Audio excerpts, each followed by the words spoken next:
বিশ্বনবী সাহাবাদেরকে জান্নাতের পাগল বানিয়েছেন।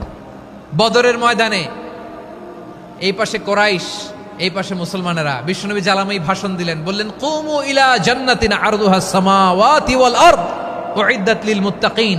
ও আমার সাহাবারা, ওই জান্নাতের দিকে ছোট, যেই জান্নাত আকাশ জমিন বিস্তৃত। তোমরা দেখতে পাচ্ছ এটা বদরের ময়দান না, এটা আল্লাহর জান্নাত। আওয়াজ করে পড়েন আল্লাহু আকবার। বিশ্বনবী বললেন ছোট ওই জান্নাতের দিকে, যে জান্নাতের বিস্তৃতি আকাশ জমিন বিস্তৃত। বিশ্বনবীর এই কথা শোনার পরে এক আনসারী সাহাবী সাইয়েদনা উমাইর ইবনুল হুমাম রাদিয়াল্লাহু তাআলা আনহু খেজুর খাচ্ছিলেন। তিনি বিশ্বনবীর দিকে তাকিয়ে কথা শুনছেন আর খেজুর খাচ্ছেন। যখন বিশ্বনবী বললেন জান্নাতের দিকে ছোট, যে জান্নাত আকাশ জমিন বিস্তৃত, বিশ্বনবীর কথা শোনা মাত্র সাইয়েদনা উমাইর ইবনুল হুমাম বললেন বাহ বাহ। কি বললেন? বাহ বাহ, মানে চমৎকার, মাশাআল্লাহ, চমৎকার। আমরা ইদানিংকালে চমৎকার কিছু দেখলে ইংরেজিতে বলে ফেলি না ওয়াও ওয়াও, বাহ বাহ, মাশাআল্লাহ। বিশ্বনবী বললেন মা ইয়াহমিলুকা আলা কওলিকা বাহ বাহ ইয়া উমাইর। ও উমাইর, আমার এই কথা শুনে তুমি কেন বললা বাহ বাহ, চমৎকার চমৎকার কেন বললা? সাইয়েদনা উমাইর ইবনে হুমাম রাদিয়াল্লাহু তাআলা আনহু বললেন ইয়া রাসূলুল্লাহ, আপনার এই কথা শুনে আমি বড্ড খুশি হয়েছি, আর আমি প্রত্যাশা করছি আমি যদি ওই জান্নাতের মালিক হতে পারি তাহলে কতই না ভালো হতো। সুবহানাল্লাহ বলেন। বিশ্বনবী বললেন ছোট এই জান্নাতের দিকে, যে জান্নাত আকাশ জমিন বিস্তৃত। আপনার এই চমৎকার মুখনিসৃত কথা শুনে আমার হৃদয়ের মধ্যে জান্নাতি হওয়ার বাসনা জেগে উঠলো, এজন্য বলেছি বাহ বাহ, আমি যদি ওই জান্নাতে যেতে পারতাম কতই না ভালো হতো। উমাইরের কথা শুনে বিশ্বনবী বললেন ঠিক আছে উমাইর, জান্নাতে ঢোকার জন্য, এই জান্নাতের অধিবাসী হওয়ার জন্য যেহেতু তোমার এত আকাঙ্ক্ষা, আমি বলে দিলাম আনতা মিন আহলিহা, তুমি আল্লাহর ওই জান্নাতের অধিবাসী হবা। যাও উমাইর, তুমি ওই জান্নাতের অধিবাসী, ওই জান্নাতে তুমি ঢুকবা, তুমি জান্নাতি। তার মানে সহজ কথায় তুমি জান্নাতি। সুবহানাল্লাহ বলেন। যখনই বিশ্বনবী বললেন জান্নাতি, সাইয়েদনা উমাইর রাদিয়াল্লাহু তাআলা আনহু খেজুর খাচ্ছিলেন আর মনে মনে ভাবে বিশ্বনবী যখন ওয়ারেন্টি দিয়েছে, বিশ্বনবী যখন গ্যারান্টি দিয়েছে আমি জান্নাতে যাব, তাহলে হাতে তো এখনো 3টা খেজুর বাকি। এই 3টা খেজুর যদি খাই তাহলে জান্নাতে ঢুকতে দেরি হয়ে যাবে। সুবহানাল্লাহ পড়েন। হাতে কয়টা খেজুর? 3টা খেজুর। বিশ্বনবী বললেন উমাইর আনতা মিন আহলিহা, তুমি ওই জান্নাতের অধিবাসী, তুমি জান্নাতি। উমাইর চিন্তা করলেন আমি জান্নাতি, নবীর মুখ দিয়ে যখন বেরোইছে ওই জান্নাতে তো আমার ঢুকতেই হবে, কিন্তু হাতে 3টা খেজুর খেয়ে যদি জেহাদের ময়দানে যায় তাহলে জান্নাতে যেতে তো দেরি হয়ে যাবে। এই চিন্তা আসা মাত্রই খেজুর 3টাকে তিনি ছুঁড়ে মারলেন, তলোয়ার বের করে আল্লাহু আকবার বলে বদরের ময়দানে ঝাঁপিয়ে পড়লেন। আল্লাহর শত্রুদেরকে কচুকাটা করে এক পর্যায়ে শাহাদাতের সুধা পেয়ে নিজেও জান্নাতি হয়ে গেলেন। পড়েন সুবহানাল্লাহ।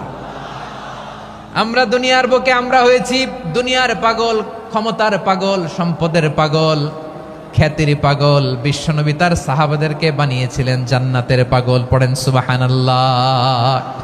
ওই জান্নাতে আমরা যেতে চাই কি চাই না? একা না সবাই মিলে? একা না সবাই?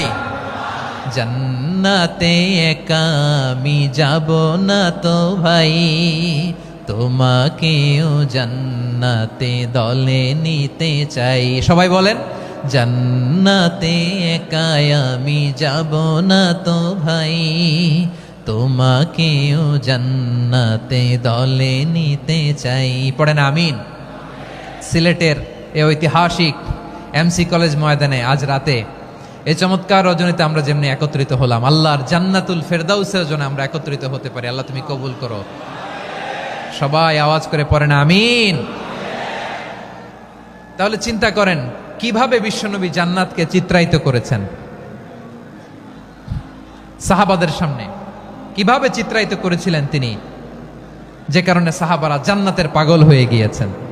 আমরা যদি দেখি the way the prophet Muhammad portrait জান্নাত, কিভাবে তিনি পোর্ট্রে করেছেন জান্নাতের যে সৌন্দর্য, কিভাবে তিনি সাহাবাদের সামনে তুলে ধরেছেন। বিশ্বনবী আল্লাহর কোরআন থেকে আমাদেরকে জানান আল্লাহর জান্নাতের সুসংবাদ দানকারী করে যে আল্লাহ আমাকে পাঠালেন। তোমরা কি জানো আল্লাহর জান্নাত কত সুন্দর?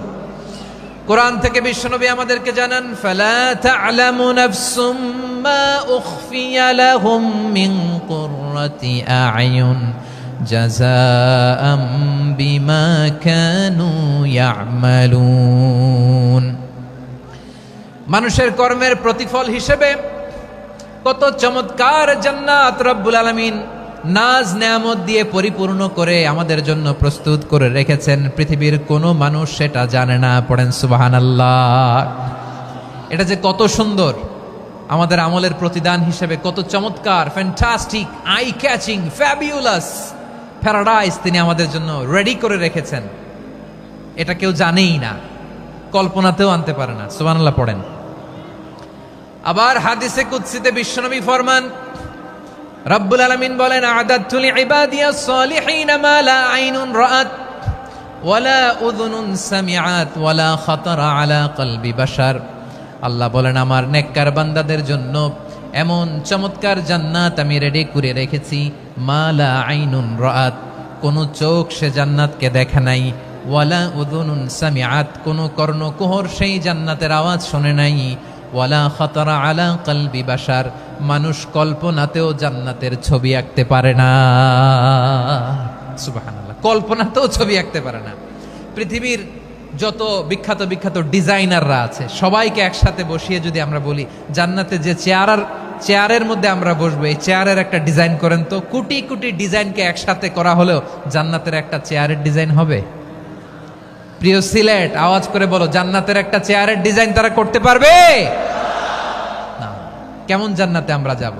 বিশ্বনবী কিভাবে জান্নাতকে আমাদের সামনে চিত্রায়িত করেছেন, পোট্রে করেছেন। তিনি বলেছেন, জান্নাতীরা যখন জান্নাতে ঢুকবে, ফেরেশতারা জান্নাতীদেরকে বলবে, ওয়া ইন্না লাকুম আন তাসিহু ফালা তাসকামু আবাদা। ও জান্নাতীরা, তোমরা আজীবন সুস্থ থাকবা, কোনোদিন অসুস্থ হবা না। সুবহানাল্লাহ বলেন।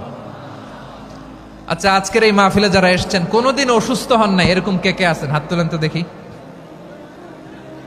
ওই যে হাত তুলছে, পাওয়া গেছে, চিরসুস্থ। তোমরা কোনোদিন অসুস্থ হও নাই? অসুস্থ হও নাই? তা তুমি আর জান্নাতে যে কি করবা? তুমি তো জান্নাতেই আছো তাইলে। ফেরেশতারা বলবে, ওয়া ইন্না লাকুম আন তাসিহু ফালা তাসকামু আবাদা। এটা এমন জান্নাত, চিরকাল সুস্থ থাকবা, কোনোদিন অসুস্থ হবা না। সুবহানাল্লাহ বলেন। ওয়া ইন্না লাকুম আন তাহইয়াউ ফালা তামুতু আবাদা। তোমরা অমর হবা, মৃত্যু তোমাদের স্পর্শ করবে না। সুবহানাল্লাহ। অমর হওয়ার জন্য আমরা কত কিছু করি। জান্নাতে গেলে অমর হওয়া যাবে, ঠিক কিনা বলেন? তোমরা চিরকাল বেঁচে থাকবা, তোমরা আর মরবা না। ওয়া ইন্না লাকুম আন তাশিব্বু ফালা তাহরামু আবাদা। তোমরা চির যুবক থাকবা, আর বার্ধক্য তোমাদের স্পর্শ করবে না। সুবহানাল্লাহ বলেন। এই দুনিয়ার সুখ আনন্দকে নষ্ট করে দেয় বার্ধক্য। মানুষ বুড়ো হতে চায় না। দেখবেন যে দাড়ি যার একটু সাদা হয়ে গেছে, কত ভাবে ওইটার একটু লুকিয়ে রাখার ট্রাই করে, আছে না নাই? হ্যাঁ, এটারে কলব দেয়, এটার কেউ মেহেদি দেয়, এটারে কেউ কেটে কুটে। এই যে আমারও তো পাকতেছে এদিক দিয়ে, এ তো আজ থেকে 5 বছর আগেও তো কুচকুচে দাড়ি ছিল, চুল ছিল, রং ধরা যৌবন জং ধরে শেষ। এই তো জীবন। This is the circle of life. এটাই লাইফ। এই যে পাকতেছে এইখানে পাকতেছে, দিস ইজ লাইফ। তো মানুষ বুড়ো হতে চায় না। এখন দেখবেন যে অনেক শ্যাম্পু বেরোইছে, শ্যাম্পু, অ্যান্টি এজিং শ্যাম্পু। কি এজিং? Anti aging. ক্রিম বের হয়েছে, ক্রিম, অ্যান্টি এজিং ক্রিম। এটা বলে অ্যাট্রাকশন লাগায় আর কি, যে এটা মাখলে মানুষ আর বুড়ো হয় না, এই শ্যাম্পু দিলে মানুষ আর বুড়ো হয় না। ভারতের একজন ধনকুবের আছে, নাম শুনেছেন না? মুকেশ আম্বানি। ওনার স্ত্রী নীতা আম্বানি, আমি একটা নিউজে দেখলাম।